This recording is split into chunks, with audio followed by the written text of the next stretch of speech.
Good morning, my name is Jason Hatswell from Bosch Communications. I'm here to introduce you today to the Decentis wireless conference solution.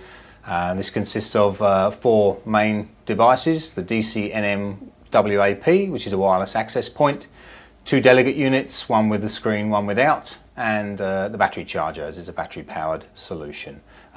The unit can be run off software via a web browser, which either can be a PC-based GUI or you can run that from an iPad or an Android tablet device. So this is the DCNM WAP unit, the wireless access point, and this is a true Wi-Fi device now. It works in the 2.4 GHz and 5 GHz frequency bands, and it's frequency agile, which means that it will work with other wireless access points in the room and they will avoid each other so that you get clear and uninterrupted audio broadcast on your conference system. The unit itself has a power supply connection on the back, a network connection, and a line in and line level audio input and output for things like perhaps a radio microphone in the room, and then for recording the audio if you wish to a separate recording device. We have then two delegate units. There's the standard D unit, which doesn't have a screen, just has the buttons for delegates to join the meeting. And then we have the device extended, which does have the touchscreen on board, and this allows you to do additional features like electronic voting. All of the units can accept three different microphone styles. The microphone just clips in at the back quite easily like that, can be removed and replaced if they get damaged. You've got the short and inobtrusive HD mic, which needs a reasonable amount of room between delegates. We then have a short gooseneck and a longer gooseneck option available as well. The units have built-in NFC card technology for identification. That is an additional license, but if you want to use an NFC card to sign in, you can do so. The units are, as I said before, battery powered. The battery can be moved very easily and put back in the charger, and obviously a replacement battery put in very quickly and very easily. The batteries then go into the battery charger, which is this unit over here. They simply slot in and slot out. You'll see when you plug it in, you'll see an indication of the amount of charge in that particular battery, and obviously when all the LEDs are lit, the battery is fully charged. In addition to that, on the actual back of the battery itself is a little button. You can press that and that will show you the charge level of that particular battery on its own right, so that you can monitor that during your meeting. And these battery chargers can be daisy chained together. There's a loop mains in and mains out, so that you only need a single mains point to power multiple chargers. So this is the software control suite, and you can either run that on a PC as there, or you can run it on a tablet device wirelessly connected. So first of all, we will log in and it'll run on any web browser. So we use our username, default is admin, and there's no password, so I'll log in. And then that takes us into the main control screens. So realistically, on an operational side, the important parts are the system settings, and in the seats window, we can set up what each device will do. So we can give it a priority if it's a chairman device. We can set it up as a dual unit, so each one of these can actually do two delegates if you wanted it to, with a button each in a conversation. If we're using the NFC card technology, when we've got an ID license, we can log in using the ID. We would put a tick here, and if the unit is going to be used for voting, we put a tick in this unit here.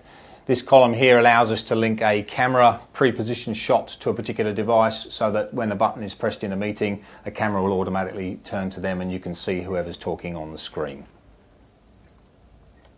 The next important bit really is the participants. So in here you can just come and press the add button and add your list of counsellors or whomever it might be attending your meeting, and then you can assign them to a particular device over here.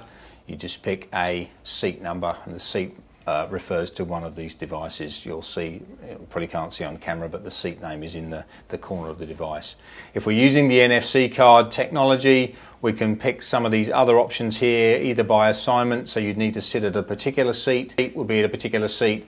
By assignment just means using an NFC card, and then at any seat means you can sit anywhere and log in with your NFC card. If you don't wish to use them, you just turn that off. Manage discussion or prepare discussion just gives you the different modes that you can use the system in. The most common mode is open, and with auto shift which basically means that when people press the buttons on the microphone console, the system will automatically cue those microphones in the order that they were pressed. So if I show that to you now, I can press this first one, and you'll see this has gone red. Red shows that this microphone is live, as a studio recording environment would be.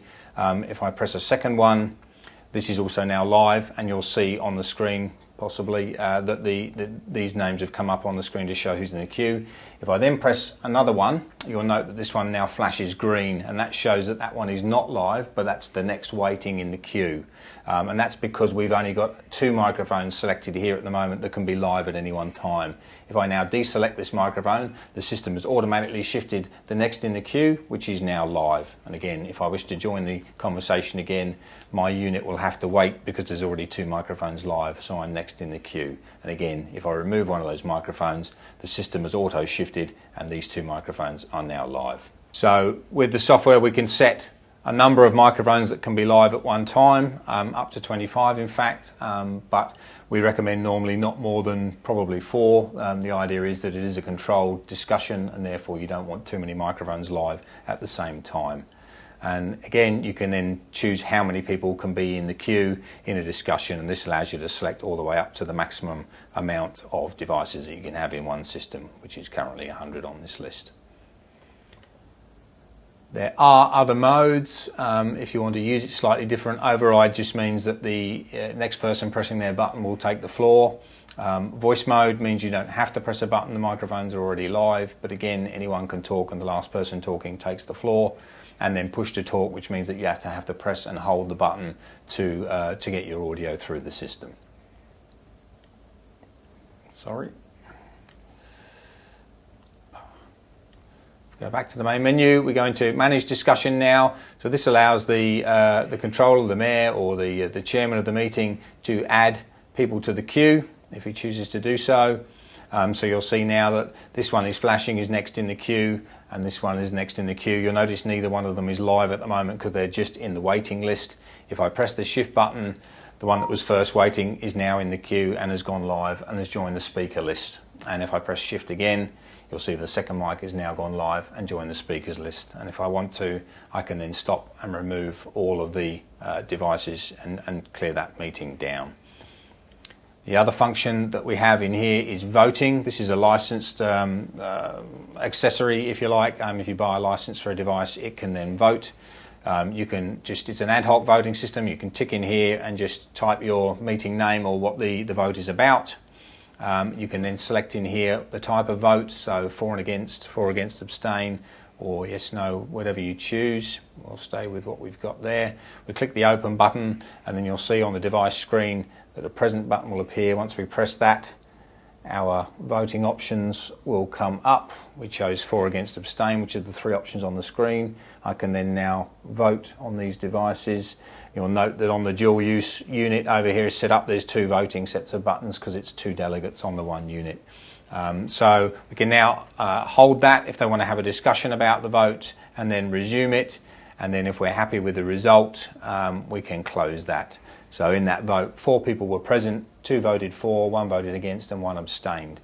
Now, in this system, the vote results are not recorded, but they are passed to the network connection and can be captured by a third-party piece of software, and I will show you that piece of software now. So this is a third-party piece of software called Space Manager that allows you to control the DCM wireless system, but gives you added functionality of a second screen off of the software, the PC software, that you can then show the speaking queue on, or a timer, or the vote results if you choose to do so. So you can load the software on your PC, double-click the icon on your desktop, at which point the control software will open on the PC. And you'll see in a minute that the second screen will show the default logo, and that could be the council's logo or whatever that you choose to be. You can change that picture that's in there. We'll get the login screen now. I'll just maximise that, and we will log in as we did before. So admin was our username, no password. And when we log in, you'll see that the control software is the same as the Bosch control software for actually organising a meeting. The big difference is is when we go up here, our display source. So this is what we see on our second screen, and we can select different options here. So we can either select our voting results, and this is the last vote that was cast, or we can select a timer, or we can select the queue, the speaking queue. So this will show which microphones are currently live. So if I turn a couple of microphones on, you'll see that they'll come up on the screen. We're only set for 2 microphones at this stage, so that's why you'll only see 2 on there.